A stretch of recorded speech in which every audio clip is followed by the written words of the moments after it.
Meteorologist Eric Alf joins us for a look at your weather for the week ahead.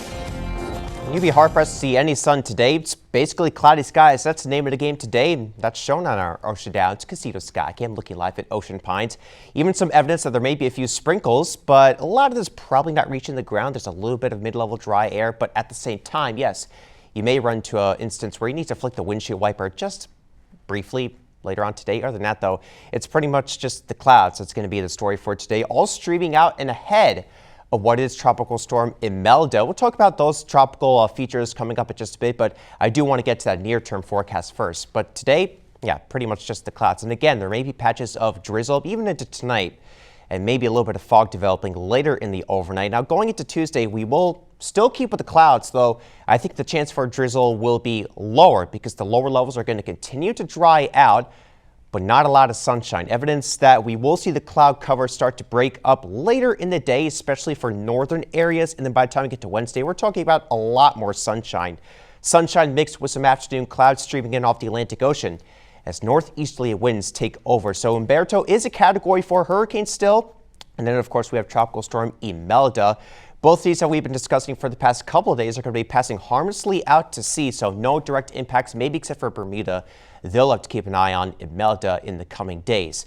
So Metro is going to be so much stronger than Imelda that we're going to get something called the Fujiwara effect, where the much stronger storm pretty much tucks in the weaker storm with it. So as these two features move out to sea, strong Canadian high pressure will be building in later on this week, and the pressure gradient between these features will result in some breezy conditions as we think about Wednesday. And these two hurricanes are going to be churning up the water. So by the time we get to Wednesday, along with the breezy conditions, we're talking about some choppy marine conditions.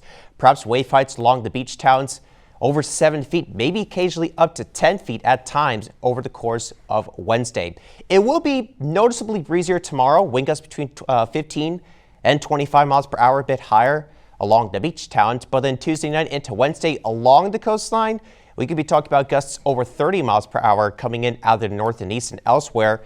Wind gusts will be in excess of 20 miles per hour. We're also looking at the potential for some minor tidal flooding as a potential issue Wednesday afternoon, probably at around 3 to 7 p.m. during the normal high tide cycle along the Delaware Bay and the Atlantic coastline. Maybe up to a foot of inundation will be possible, and even along the bayside parts of that region later on in the day on Wednesday during their high tide cycle, I should say, they could see up to a foot of inundation as well. Just something we're going to be keeping an eye on. Bottom line is that we're going to see some pretty choppy marine conditions as we think about Wednesday. But we will get a bit more sunshine, as I said, into the mix, and then a pretty noticeable cool down. Highs in the 60s on Thursday, perhaps struggling to get to 70 degrees on Friday with a mixture of sunshine and clouds, and then warmer temperatures arrive for the weekend. Highs back into the mid 70s, and lows will be down into the 50s. But by the time we get to Friday morning, or perhaps even Saturday morning, we may have some low temperatures down into the upper 40s, close to around 50 degrees, John.